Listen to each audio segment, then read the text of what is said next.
Hello and welcome to Maximum Amy Winehouse, the first talking book about Amy.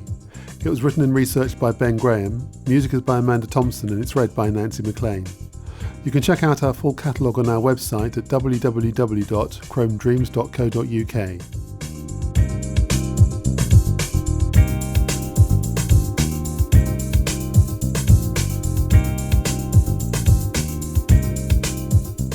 I was flattered to even be nominated, let alone win. It was very exciting actually.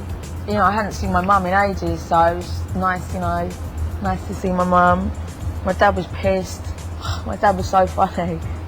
Yeah, it was a good night, I really enjoyed it. The stage is bathed in red and black, the colours of melodrama and heartbreak.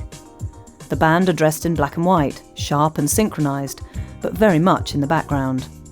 And the set itself looks like it could have come straight from some legendary 1960s Motown revue, but brought bang up to date with the very latest production values. The occasion is 2007's Brit Awards, and the star of the show, undoubtedly, is Amy Winehouse.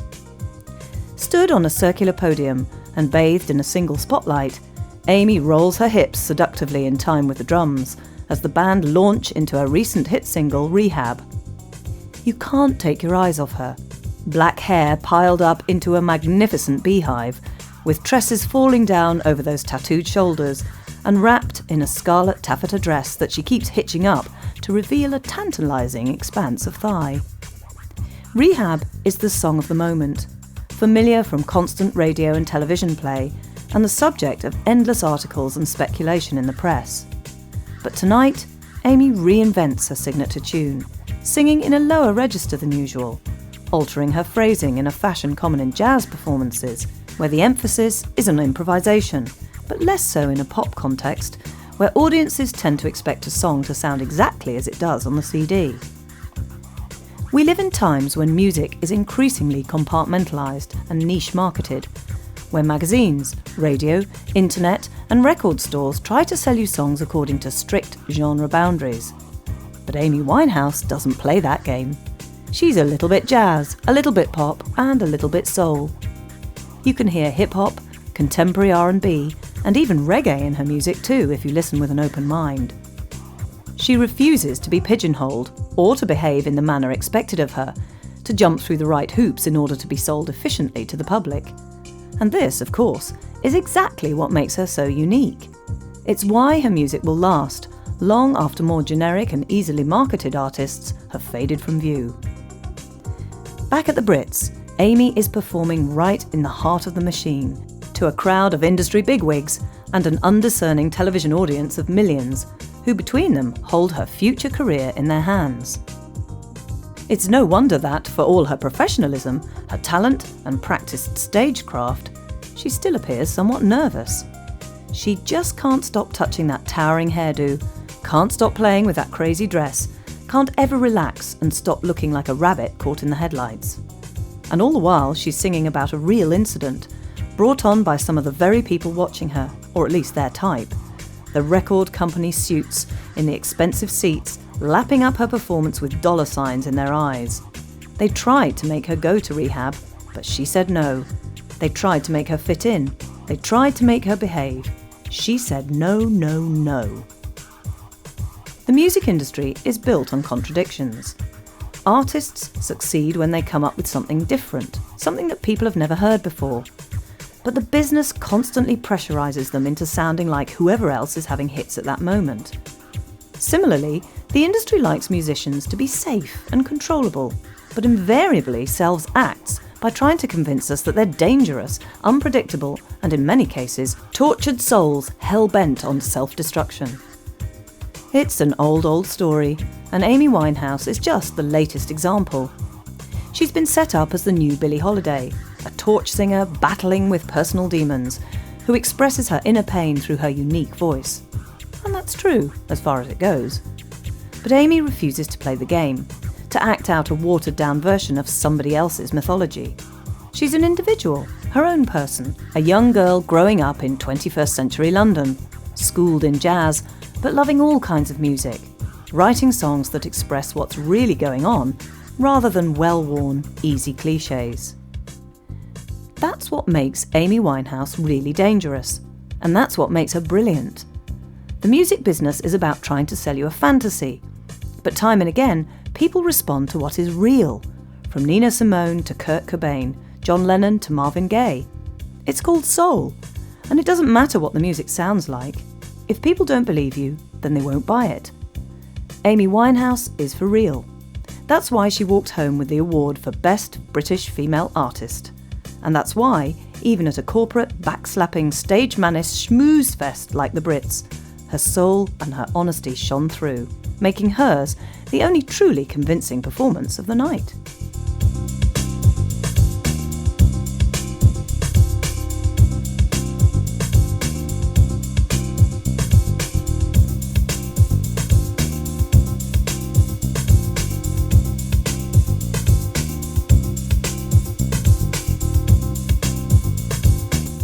I guess when you're quite young and angry at the world, I didn't want to write any songs about love ever, and then I fell in love and I was like, oh, shit, you know. But I wanted to write, I used to listen to a lot of stuff like Beastie Boys, and I wanted to write all, like, loads of, you know, tongue-in-cheek songs like that, so it was fun to, you know, it was really easy to do something like Rehab. It was really fun. There's one thing that everybody knows about Amy Winehouse. They tried to make her go to rehab, and she said no, no, no. But what's less well known is that Amy was born just a stone's throw away from the rehab in question, the North London Priory Clinic in Southgate, an exclusive private medical centre specialising in addiction and mental health issues. Along with its sister institution in Roehampton, South London, the North London Priory is the archetypal rehab of tabloid gossip fame, where 21st century celebrities from Pete Doherty to Justin Hawkins are sent by their management to clean up their acts, overcome their self-destructive habits, and hopefully re-emerge as contrite, sober, and safely rehabilitated souls.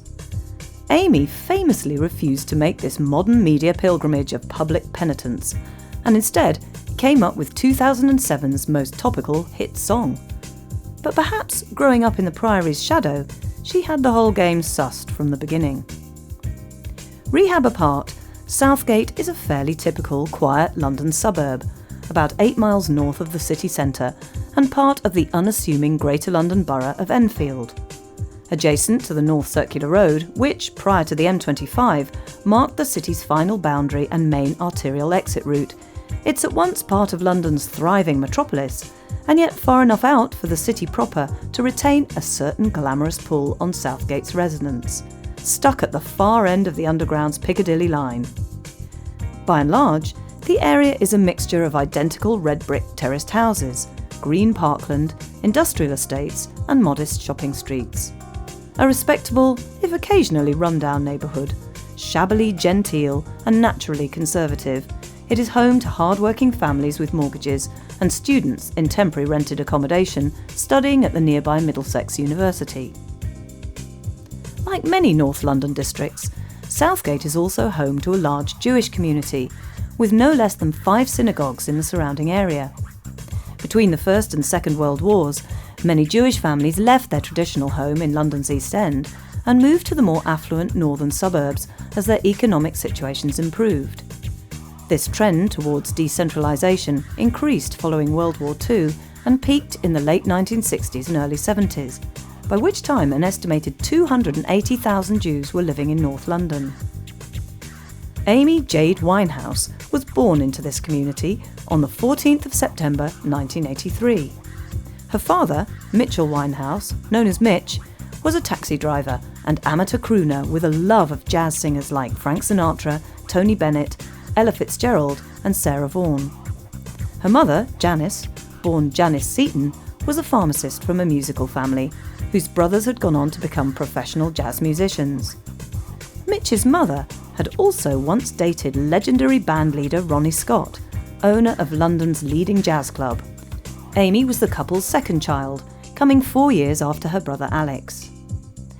Her upbringing was what could be called aspirational working class. Mitch and Janice made sure that their family were always well provided for, and their shared love of music meant that they had a rich cultural grounding too. With strong ties to the local community, the traditional close-knit extended Jewish family and relatives in the music business with their occupational inclinations towards hanging out and getting together, the Winehouse home was always full of visitors coming and going at all hours. Yet from an early age, Amy stood out. Her father struggled to put his finger on what it was exactly, but looking back he admitted that there'd always been something different about her. She was willful, not badly behaved, but a headstrong, stubborn child who always knew her own mind and did her own thing. In the Winehouse family, music was something you were actively involved in and which brought people together, rather than something you just passively listened to on your own. The family were always singing together, and as a small child, Amy loved the conventional dance pop of the day, particularly Madonna and Kylie Minogue.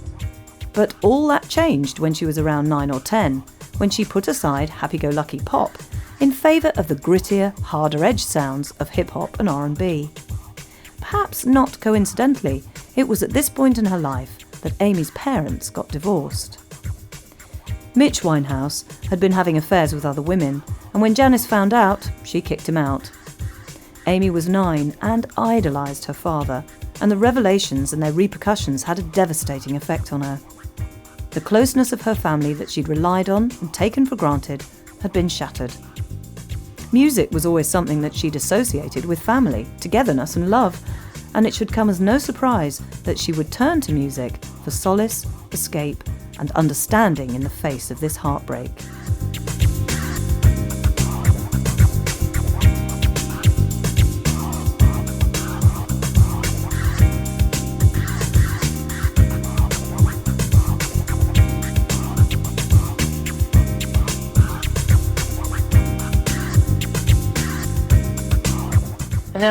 And I was cute until the age of about 5, and then I got naughty. I was very naughty, very, very, very naughty.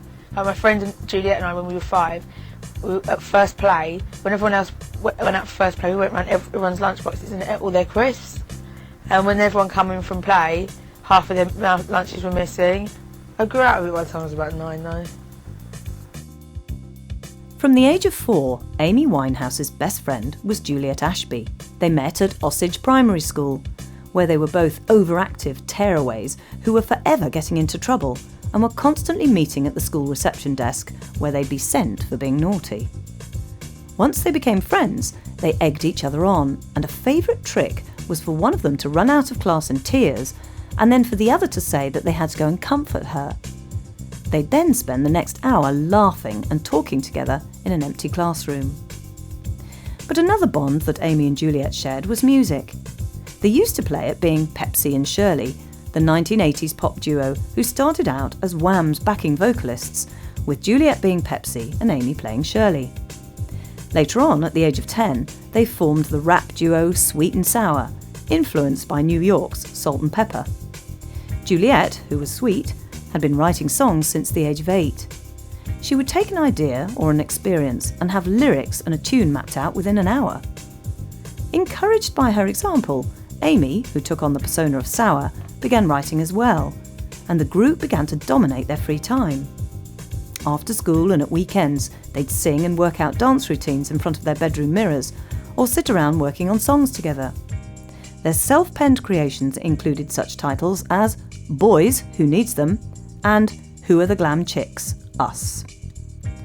They continued to write together when they both moved on to the local comprehensive, Ashmole School, despite the efforts of the school authorities and their parents to split them up, convinced that they were a bad influence on each other.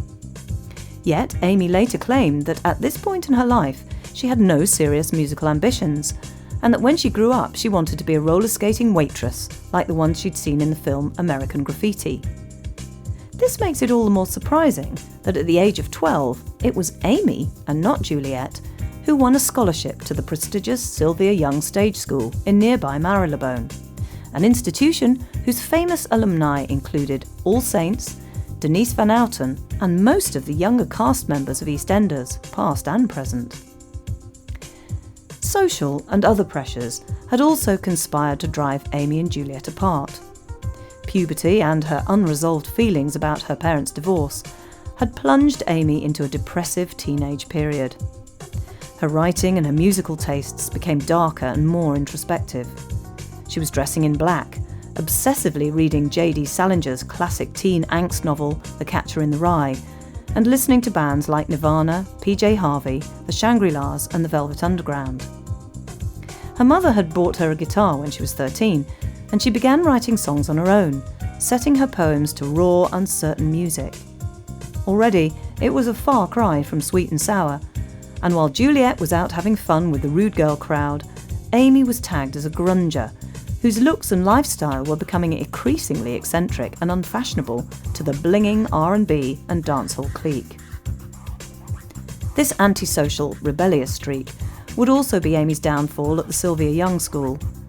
Despite making some good friends amongst her classmates, including Billy Piper, Matt from Busted, and John from S Club 7, she was expelled after just a year for refusing to apply herself, bringing her guitar to class and being generally uncooperative. The school also objected to Amy piercing her own nose. Her time at the school wasn't wasted, however. Amy's parents came to see her playing Rizzo in a school production of Grease, a part she was surely made for. They expected to see her acting, but hadn't counted on hearing her sing too, and with this amazing voice they never knew she had. Of course, they'd heard Amy sing before at home, but the school had taught her about technique, phrasing and projection, lessons that were to prove invaluable in her future career. Shrugging off her expulsion from Sylvia Young, Amy went on to the Brit Performing Arts and Technology School in Croydon. This independent state school takes on pupils aged 14 to 19 of all abilities and offers a broad, balanced curriculum with special emphasis on the performing arts. All places are free, as the school is funded by the British Record Industry Trust, a charitable organisation set up by the UK's major record companies in order to develop projects in the fields of education, therapy and the community. Successful graduates include Katie Melua, Kate Nash, and members of groups ranging from boy bands Damage and Another Level to indie rockers The Kooks and The Feeling. Amy, however, claims that the most important factor at the school for her was that there were hardly any boys. A tomboy at heart, she was bored by her mostly female classmates, which forced her to knuckle down to her singing and songwriting. Somewhere along the line, Amy had dropped her ambition to be a roller skating waitress and had definitely decided that she wanted to become a singer. Unfortunately, she was already battling with issues of depression and low self-esteem, which would manifest themselves in self-harming, cutting herself with knives and razor blades, and incipient anorexia and bulimia. She was also drinking and smoking weed in order to block out her dark thoughts, and at 15 she had the first of her many tattoos, a portrait of Betty Boop on her lower back. But music and writing remained her first love, her main therapy, and ultimately her salvation.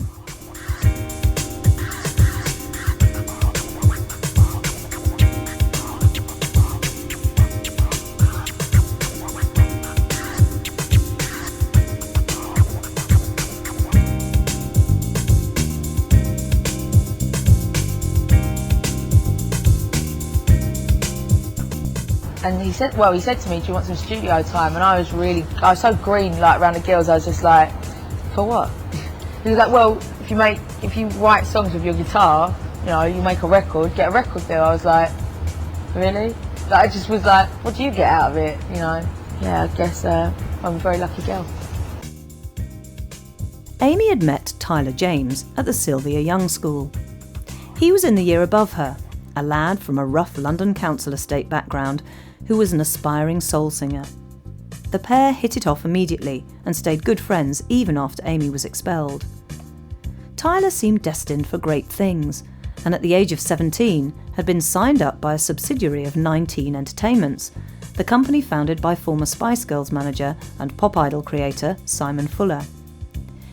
Brilliant 19 was devoted to discovering and nurturing new talent, signing them to a management deal, developing their abilities and honing their image, and then hopefully getting them onto a major record label. One day, Tyler was in the car of Brilliant 19 A&R man Nick Szymanski, who happened to mention that he was looking for a young female jazz singer to sign. At that time, Amy was singing at the weekends with the National Youth Jazz Orchestra, and so Tyler said that he had a friend, a 16-year-old girl with an amazing voice, who sang in a jazz band. He took Nick a tape of Amy performing some of her songs, 8 or 9 minute-long poems sung to the accompaniment of her rather awkward guitar playing. Szymanski, along with his colleague, Nick Godwin, was blown away by the quality of her voice and lyrics. They knew immediately that they'd found a star, an impression confirmed when they attended one of her shows. Amy had left school and was trying to make it as a music journalist, working as an entertainment reporter for a local magazine. When Brilliant 19 offered to pay for studio time, she couldn't believe it. "Why?" she asked them. "Because we want you to make a record and make us a lot of money," they replied.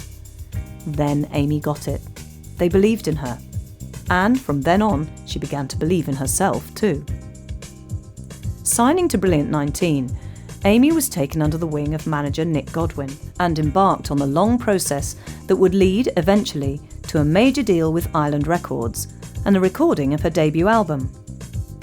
Godwin hooked Amy up with experienced musicians and writers in order to work on her songwriting and hone her craft. They also worked on her presentation, which caused a few clashes with the strong-willed singer, who already had a distinctive image and knew how she wanted to present herself. Occasionally, she bowed to their judgment, figuring that Brilliant 19 had been in this game longer than she had and knew what they were talking about. If she wanted to sell records, reach as many people as possible, she reasoned she should heed their advice. But pretty soon she regretted it and swore to stick to her guns and her own instincts in future. Later on, in Amy's first flush of fame, there were those who were suspicious of her links to Brilliant 19, and in particular head honcho Simon Fuller, painted in the press as a shadowy Svengali figure manipulating a host of interchangeable pop puppets. They'd point to his involvement with manufactured bands like the Spice Girls and S Club 7, and the string of singers launched off the back of the many-headed Pop Idol franchise, attractive bimbos of both sexes, dressed by stylists, given songs by production line songwriters, and all given the same glossy production makeover and hyped to the top of the charts. But Amy was different. For a start, she'd only met Simon Fuller on 2 brief occasions. He might have been the chief executive of her management company, but he had no personal involvement in her career, never came to her shows, or got involved in the recording of her album. At the end of the day, he was funding her and paying the wages of her manager, Nick Godwin. But Amy Winehouse was certainly not one of his media-friendly marionettes, and her management and development deal with Brilliant 19 was no different to those signed as standards by many hopeful singers and bands, particularly those whose still unformed talent is spotted at an early age.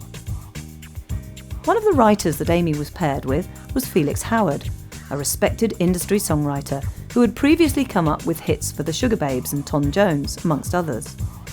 He remembered how Amy showed up for sessions in a pair of jeans that had completely fallen apart, with "I Love Sinatra" embroidered across the backside. He fell in love with her attitude and talent, and loved the fact that she could scare a room full of eminent and experienced jazz musicians half to death the moment that she opened her mouth. Men who'd played with some of the legendary figures of jazz and soul couldn't believe this amazing voice was coming from this tiny teenage frame. The other major contributor to Frank was producer and songwriter Salaam Remi. Remi, born Salaam Gibbs, is an American reggae and hip-hop producer, best known for his work with rapper Nas and the Fugees. Immediately before working with Amy, he had also produced fellow North London sensation Miss Dynamite. He and Amy wrote well together, with Amy contributing themes and lyrics largely drawn from her own life, and particularly the breakup of her first serious relationship. It's this genuine heartache that gives Frank its unique sense of authenticity, moulded into shape by Remi's experienced vision. While Amy would later disown much of the record, her debut album was for many a breath of fresh air and their first exposure to a startling new talent.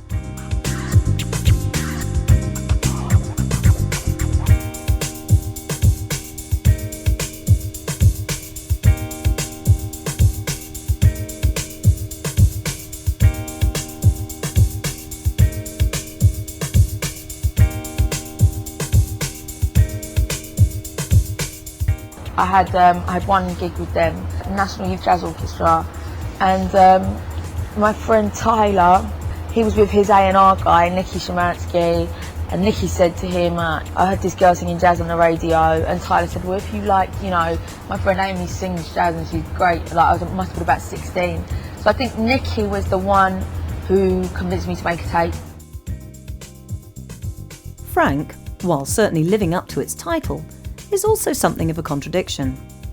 On the surface, it fits in well with the early 21st century wave of fashionable young singers from the UK performing smooth lounge jazz, largely championed by veteran chat show host Michael Parkinson, both on his television and radio programmes. Step Forward, Jamie Cullum, Joss Stone, Katie Melua, but Amy Winehouse was always different. Musically, Frank is impeccable. Smooth, mellow jazz, underpinned by subtle hip-hop beats and flavoured with soul, funk and R&B, while Amy's smoky, sultry voice rides the chord changes with practised ease, sliding through the spaces between the music as skillfully as any of her peers. But one listen to the lyrics confirms that this is far from anaesthetic, easy listening. Lovers are castigated for everything from daring to expect some kind of commitment to being unfaithful, while Amy laments her own inability to find a decent man and, when she does, to refrain from sleeping with his friends the moment his back is turned. There's bitchiness, self-loathing, black humour and contemporary references at every turn, making it plain that Frank is no comfortable exercise in retro-chic background music. The sounds may be easy on the ear, but the words are downright brutal. It starts with Stronger Than Me, the single that won Amy and co-writer Salaam Remi an Ivor Novello Songwriting Award. Feel like a lady and you my lady boy, Amy croons over jazzy beats, mocking a man who always wants to talk things through, who wants her to comfort him, who in short just won't live up to the masculine role that she expects of him. Are you gay? She asks at one point. You should be stronger than me. You Sent Me Flying is a piano ballad in which Amy struggles to deal with rejection, while name-checking Erykah Badu and Marlboro cigarettes. Tellingly, when she finally manages to sing I'm Not As Into You As I Appear To Be, the song soars into a lively jazz-funk groove. After Cherry, a brief novelty number that's Amy's love song to her guitar, Know You Now finds her warbling like Mary J. Blige over a metronomic click track, jazzy guitar and some low-key flute and birdsong in the background. Next up is the notorious F Me Pumps. Written at Salaam Remi's suggestion, this is a hilarious and scathing attack on women whose dream in life is to be a footballer's wife. They say they don't like players or big ballers, but they're always in pursuit of the rich and famous. Dressed up like tramps, they desperately want to net a husband, but inevitably end up with one-night stands until they're pushing 30, losing their looks and getting desperate. Yet at the end, Amy is sympathetic, admitting, without girls like you, there'd be no fun. The clubs would be empty. On I Heard Love Is Blind, Amy implores her man to forgive her for cheating on him, because she just doesn't see it that way. You left me alone, she says, and he looked like you, though not as tall, although she couldn't really tell as it was dark and she was lying down. How can I make you understand, she sings, over acoustic guitars and flute. I didn't let him hold my hand. This isn't infidelity. You can still trust me. You were always on my mind. Amy told an interviewer around the release of the album that for her, casual sex was just like smoking a spliff, a purely physical pleasure, and she didn't think it was wrong to sleep around in a relationship.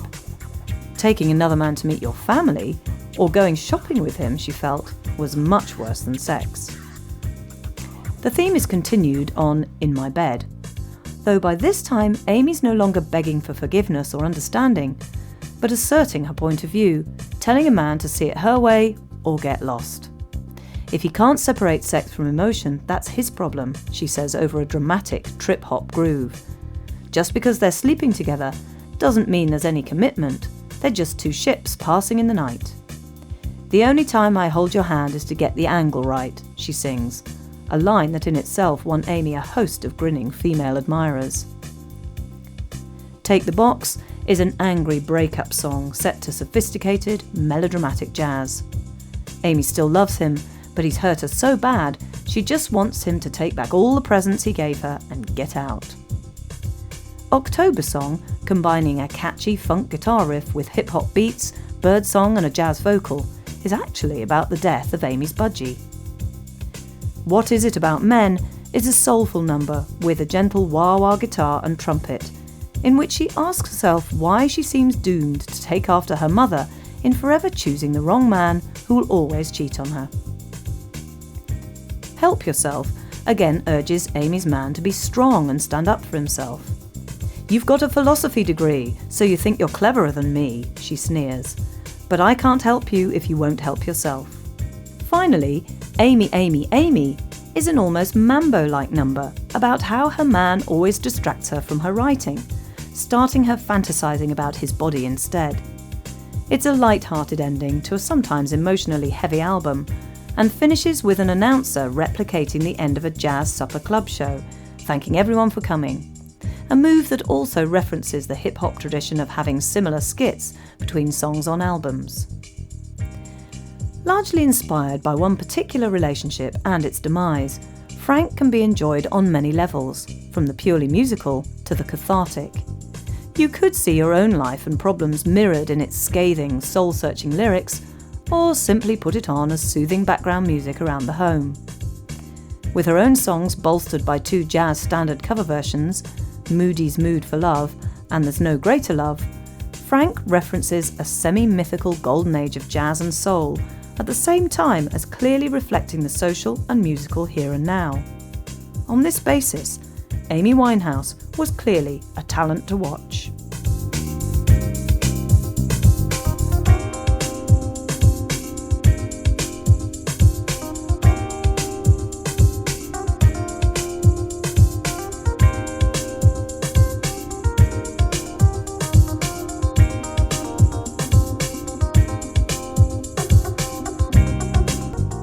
I think all the stuff I was listening to, like a lot of doo-wop, a lot of 60s soul, Motown, girl groups. I tend to write whatever I'm quite influenced by whatever I listen to. So I guess it's all stuff from the jukebox when I used to go and play. I mean, I had a bit of time off. All I did was go and play pool all day in a pub. I guess so. It's all jukebox music.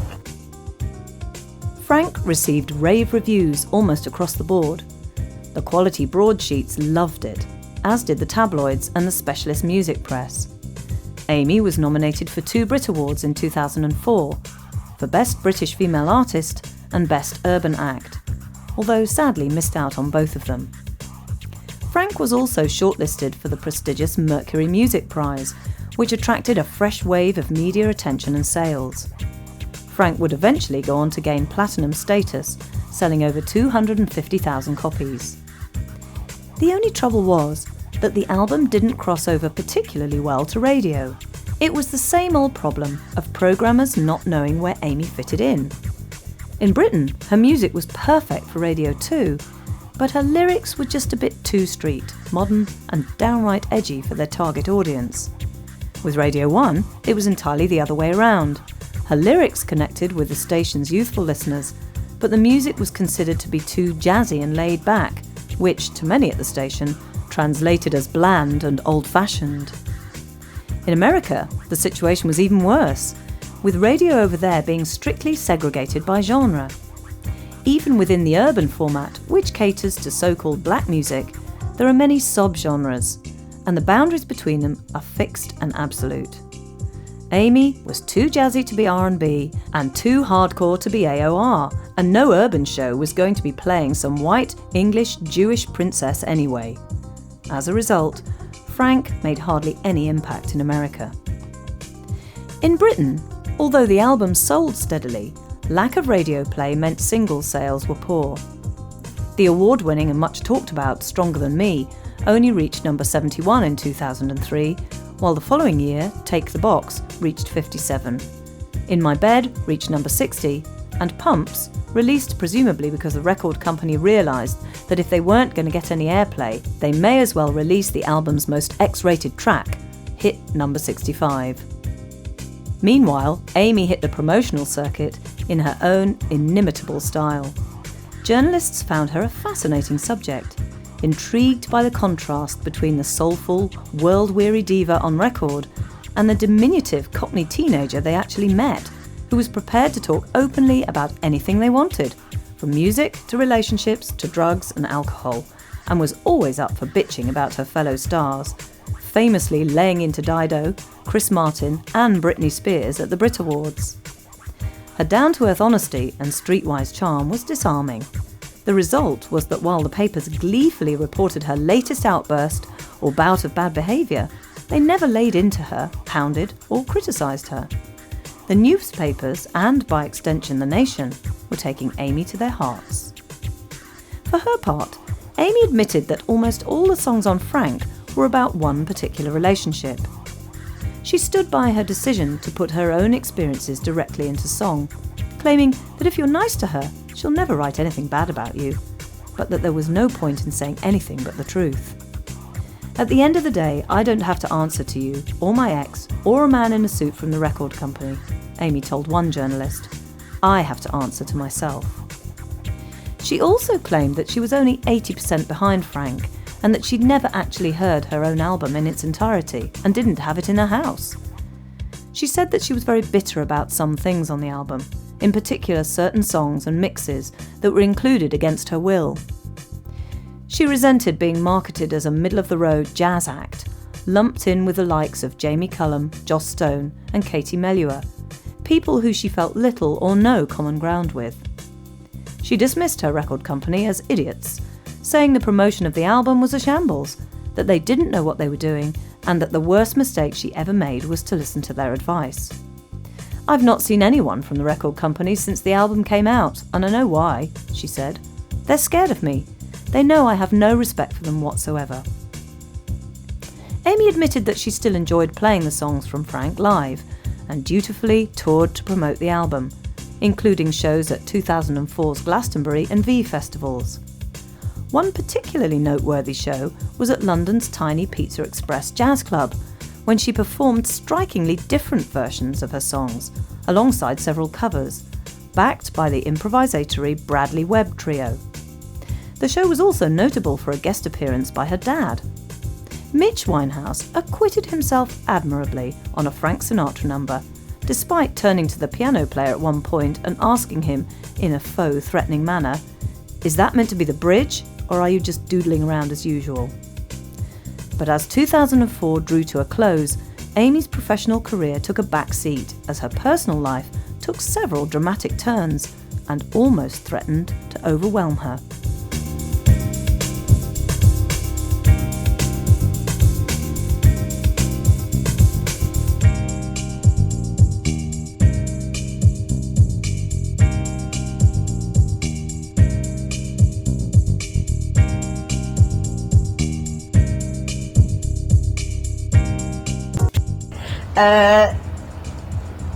I think when I wrote Back to Black, I was left in a situation where I wasn't working, and when I split up with this fellow, I had to go. I didn't have anything to go back to. I guess when you pick up the pieces after a relationship, you go back to what you know, try and throw yourself into something, and I had nothing, and I wasn't working, so I guess I was just going, playing pool every day for 4 hours, just getting drunk. When, aged 18, Amy signed a publishing deal with EMI and got her first advance, she immediately moved into a flat with her best friend Juliet Ashby. Both girls would fondly remember those days as a stoned and drunken riot of partying, girl time, shared boyfriends, and having it large. But behind the tough extrovert exterior, Amy was a fragile personality who found intimate relationships a terrifying prospect. Juliet later remembered being regularly woken by the sound of a dull, repetitive thudding above her bed, and finding Amy banging her head against the wall on the other side. Another sign that Amy was in a stressed-out state was when Juliet would find her in the kitchen, cooking fried chicken at 3 a.m. After her breakup with Chris, who inspired the lyrics to Frank, Amy was linked to the press with her friend Tyler James, the soul singer who'd given her her first break. In fact, the pair were just friends, although Amy clearly adored Tyler, describing him as like her older brother and someone she would love forever. She even appeared on his 2005 Island album, The Unlikely Lad, singing The Best of Me, a record that was only released on download and never properly promoted. Tyler was dropped from the label shortly after. But although there were flings, Amy didn't embark on another serious relationship until she met Blake Fielder-Civil, a London-wide boy who, friends say, swept the singer completely off her feet. Amy and Blake had a tempestuous, passionate affair.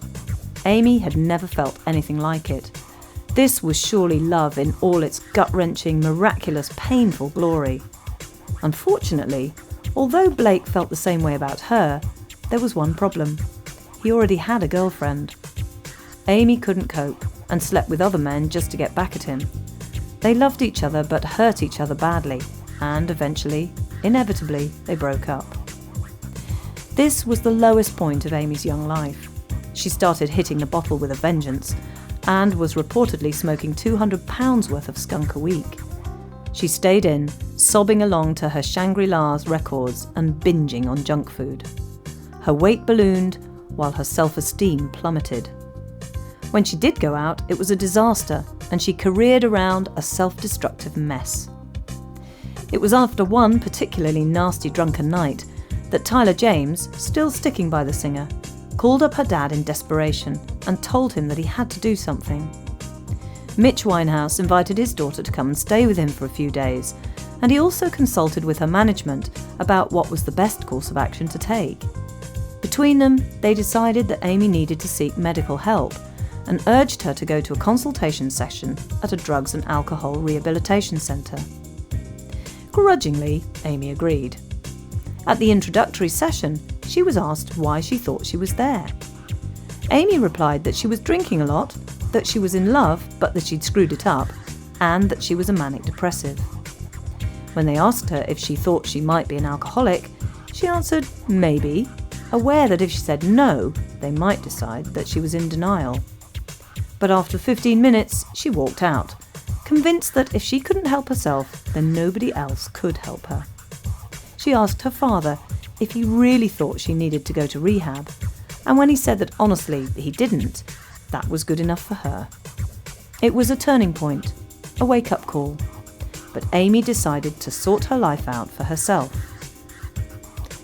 As soon as her contract with them was up, Amy left Brilliant 19, not just over the rehab incident, but also over her objections to how Frank had been assembled and marketed without her approval. She gave up smoking dope and, as a result, started eating more healthily. She also began a single-minded fitness routine.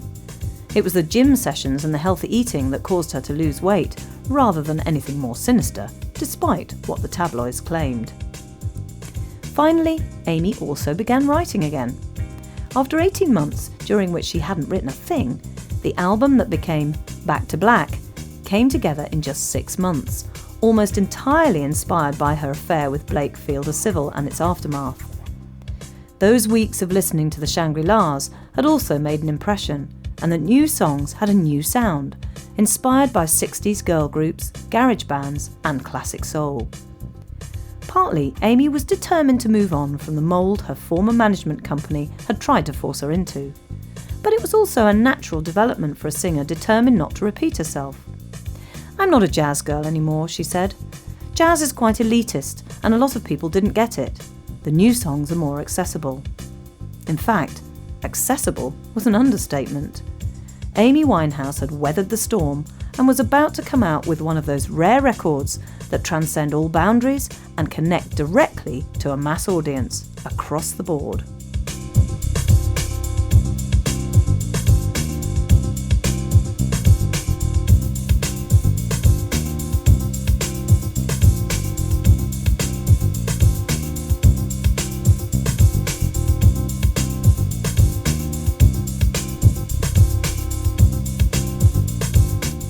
The other day I did the AOL music thing at Coco, my manor, Camden, yeah, and Peaches Geldof was there, she was presenting. Amy, when I come on stage, my manager goes, "Amy, Peaches has left, there's no one to introduce the Sugar Babes." And I went, "Oh, I'll do it, can I do it?" And he went, No, it's not right for you to do it. And I went, "Please." And then the next day, Amy bullies Peaches. Peaches was having a wee, and I'm banging on the door going, "Hurry up!" And then she comes out, and as she was coming out, I went, "Brat," under my breath, but I would never say brat. If you were going to think of a 4-letter word, wouldn't it be better than brat? Back to Black might have been inspired by Amy's fractious relationship with Blake Fielder Civil, but the fact is it may never have happened without the input of a certain Mark Ronson. The New York-based DJ and producer was one of the hippest figures in contemporary music, having previously worked with Lily Allen, Christina Aguilera, Robbie Williams and Radiohead. Mark and Amy were both signed to EMI Publishing, and before hooking up with Ronson, Amy had only written 3 or 4 songs for her new album. Possibly in desperation over her lack of productivity, the publishing company suggested that the two of them try working together. Amy wasn't sure at first. She thought that Mark was just some white guy who was trying too hard. But when they met, she found he was much friendlier than she expected, and also that they had far more common ground musically than she'd thought would be the case. He was so inspiring, Amy later said of Mark, telling how she would play him a song that she'd been working on, and he'd respond with an idea of his own, or play her another track and say, "How about taking it in this direction?" Mark compared Amy's take no prisoners rock and roll attitude to that of her heroines, the Shangri-Las, saying that Amy was bringing that kind of honesty and aggression back to music. Amy wrote and produced Back to Black with both Ronson and Salaam Remi, with the credits split between them almost equally. The result was an album that many considered the record of the year, filled with classic 3-minute pop songs that harked back to the golden age of Stax, Motown and Phil Spector's celebrated Wall of Sound. Others saw Amy as being in the dark soul tradition of singers like Etta James and Ella Fitzgerald, or compared her mastery of pop genre forms and her combination of acutely observed detail and bitter lyrical savagery to prime Elvis Costello. The first single, Rehab, soared to number 19 on download sales alone, and climbed to number 7 when the single was physically released. Nodding to Aretha Franklin and Phil Spector musically, and referencing both Ray Charles and Donny Hathaway in the lyrics, Rehab is a brilliant fusion of old-school soul and So Now It Hurts lyrical content. Driven by honking sax and festive bells over a funky organ and piano groove, it suggests the full sound of 60s pop while retaining the stripped-down dance floor minimalism of today. Not bad for a tune Amy made up in her head while walking down the street. You Know I'm No Good is another classic, Amy confessing to her almost pathological infidelity over a slow, slinking groove that's also sparse and hard-edged. Lyrically, the killer blow comes when Amy conjures up the image of herself in the bath and her lover, presumably Blake, on the toilet seat, when he notices the little carpet burn on her back, and rather than blow up, he just shrugs, which is far worse. He's so far gone, he's not even jealous anymore. Amy manages to convey a wealth of emotional and physical detail in just a few lines. Musically, the hook is the brilliant saxophone and shuffle beat breakdown in the middle of the song. Me and Mr. Jones is a pastiche of sleazy 1940s R&B in the style of someone like Dinah Washington, filthy and funny. The Mr. Jones in question is the rapper Nasir Naz Jones, one of producer Salaam Remi's most famous clients. Just Friends combines a dancehall reggae beat with jazz inflections and smooth Philly soul. And then there's Back to Black itself, a song explicitly about Amy's breakup with Blake, its intro stolen from the Supremes' Jimmy Mack. With its reverb-laden guitar, strings and bells, and a sense of melodramatic gloom that's never overplayed, the song's spiralling, sliding melody reflects Amy's descent into depression, suicidal thoughts, and self-destructive behaviour. Love is a Losing Game is a classic heartbreak ballad, backed by a combination of strings and chiming Curtis Mayfield or Isley Brothers guitar, so good that Prince would later take to covering it on stage. Tears Dry on Their Own is another song about Blake, that somehow manages to sound uplifting and empowering despite its bleak, desperate lyrical content in classic Northern Soul tradition. Wake Up Alone, co-written with Paul O'Duffy, features another descending chord sequence backed by tremulous reverbed guitars, while Some Unholy War finds Amy vowing to stand by her man, whether he's right or wrong. Her slurred, yearning diction recalls Billie Holiday, while the music, all pulsing organ, tambourine and backing choirs, has a dark bubblegum intensity somewhere between the Shangri-Las and the Bar-Kays. He Can Only Hold Her is pure Motown, yet combined with a funky James Brown via hip-hop beat. The flowing guitar work and male backing vocals, courtesy of Daptone Records house band, the Dap Kings, bring to mind classic late 60s or early 70s soul bands like the Delphonics or the Four Tops. The album ends with the glorious summertime groove of Addicted, over which Amy tells her friend's boyfriend, in no uncertain terms, to stop coming round and smoking all of her weed. Released on the 30th of October 2006, Back to Black went to number 1 in the UK and number 7 in America, where it was the highest debut ever for a British female artist, at least until Introducing Joss Stone went in at number 2 a fortnight later. Back to Black would go triple platinum and win Amy a Brit Award for Best Female British Artist, whilst making her a household name across the world. From the ashes of heartache, Amy had fashioned a triumph. But without the man of her dreams at her side, for the singer, it still seemed a hollow victory.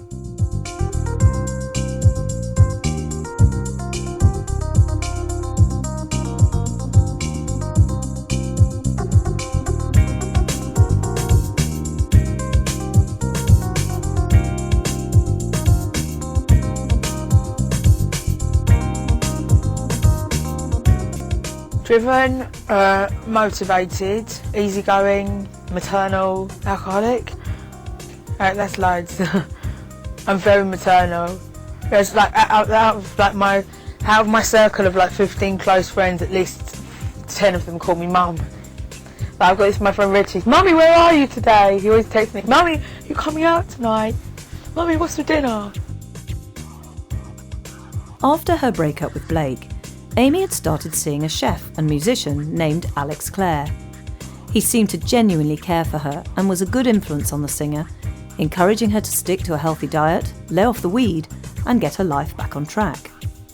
But friends suspected that Amy still wasn't over Blake. She continued to see him socially, insisting that they were just friends and that she was happy for things to be that way. But despite repeated promises to Alex, she still refused to get rid of the tattoo over her left breast that read Blake's Pocket.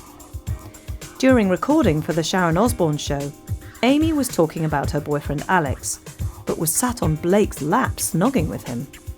It was obvious that, whatever they said, the pair were still together. In September 2006, photos of a dramatically thin Amy appeared in the Daily Mail, alongside allegations that she'd dropped 3 dress sizes because of hurtful comments made in the media about her weight. Amy denied this, saying if anybody had said anything to her, she wouldn't have listened anyway. Around the same time, the Independent newspaper claimed that she was a clinically diagnosed manic depressive who refused to take medication, and the following month she admitted that she'd suffered in the past from anorexia and bulimia, which she hadn't fully overcome. However, she added that eating disorders were so commonplace that she didn't know of any woman who didn't suffer from them to some degree. Over the next few months, it became rare to open a tabloid newspaper without there being a photo of Amy in some state or other of alcoholic disarray. She admitted that she was an ugly drunk, but part of the problem was that journalists always knew where to find her. Every night, she could be seen drinking in one of 2 Camden watering holes, either with Alex, with Blake, or on her own, and she'd always be happy to talk. Sometimes, if she was with a man, the evening would end with a blistering row that would be splashed across the paper the next day. On other occasions, the bar would refuse to continue serving her. One night, she ended up selling kisses in return for shots of tequila. Her favourite tipple, however, was cocktail called Rickstasy, 3 parts vodka to 1 part Southern Comfort, 1 part Baileys, and 1 part banana liqueur. Amy drunkenly heckled Bono during his speech at the Q Awards and appeared on Charlotte Church's TV chat show obviously off her face, slurring and groaning her way through a version of Michael Jackson's Beat It. On another occasion, a female fan came up after a London gig to congratulate her, then turned to her boyfriend and told him that Amy seemed completely wrecked. She responded by punching the fan in the face. When Alex tried to take her outside to calm her down, Amy kneed him in the groin and then punched him in the face too. Amy appeared to be drunk as well on the November 17th edition of Never Mind the Buzzcocks, as host Simon Amstel made a running joke out of her supposed drink and drug problems. In January 2007, she ended a performance at London's GAY Club after just one song, when she vomited off stage. It was assumed that she was drunk again, but she claimed she was suffering from food poisoning contracted on an overseas flight that day. Worries that she'd returned to self-harming surfaced when several cuts and scars were noticed on her arms at the Elle Awards in February, but a spokesman claimed that they were merely the result of her falling down in the street in New York. He didn't say exactly what caused her to fall down, however.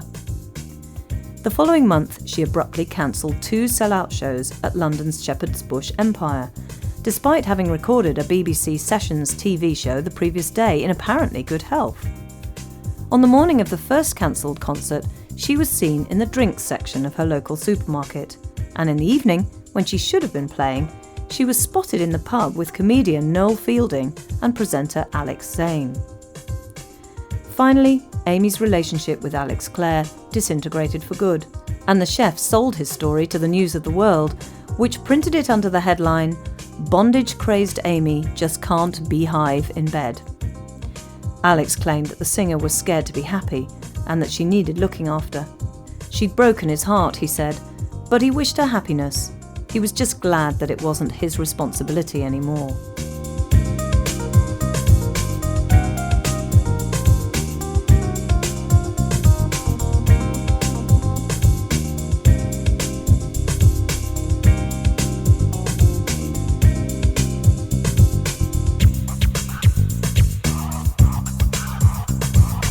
When I write about love, or I write about things that I'm torn about or that conflict me, and I always write autobiographically, always. Bristol's had a song called He Hit Me, and it felt like a kiss. Like, that's messed up. There's only a certain percentage of people that would understand what that's about. Most people would be like, how dare you promote domestic violence? But to me, I'm like, I know what you mean.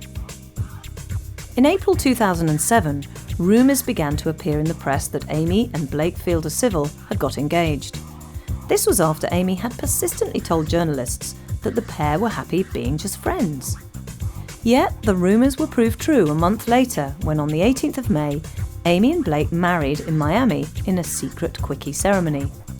They tied the knot for the equivalent of just £60 at a downtown registry office and then celebrated with a meal of burgers and chips.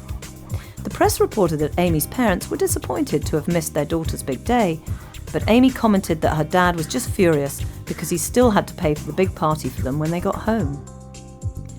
Amy was still making headlines for her music too. She contributed a version of the Zooton song Valerie, which she had first performed for Joe Wiley's Live Lounge on Radio 1, to Mark Ronson's Versions album. On New Year's Eve 2006, she appeared on Jools Holland's Hootenanny, performing the Toots and the Maytals song Monkey Man, also famously covered by the Specials, and I Heard It Through the Grapevine with Paul Weller and Jools Holland's Rhythm and Blues Orchestra. She also appeared with Paul Weller during his BBC Electric Proms concert at the Royal Albert Hall, joining him for a duet on Etta James's Don't Go to Strangers. A version of I'm No Good, featuring a rap from Wu-Tang Clan graduate Ghostface Killah, reached number 18 when released as a single, and a string of live dates culminated in appearances at 2007's Glastonbury and Isle of Wight festivals. At the latter, she also guested on stage with headliners the Rolling Stones, proof that Amy had been accepted as an equal by rock's old guard. Despite this success though, Amy has insisted to interviewers that all she really wants to do is settle down and raise a family. When asked where she sees herself 10 years down the line, she's always stressed that she wants to be happily married and with several beautiful children, having left behind a clutch of classic albums. Well, she's got married to a guy she recently told an audience was the best man in the world, and she's made a good start on the recording front. But hopefully there'll be several more classics to come before Amy retires from music to live out her domestic dream. Some people seem determined to cast her as a doomed diva, following the age-old script in which she never overcomes her troubles and drinks or drugs herself into an early grave. If the price of avoiding such a fate is quitting music and becoming a contented mother and housewife, then the loss is surely worth it. Because whatever it takes, Amy Winehouse is a survivor.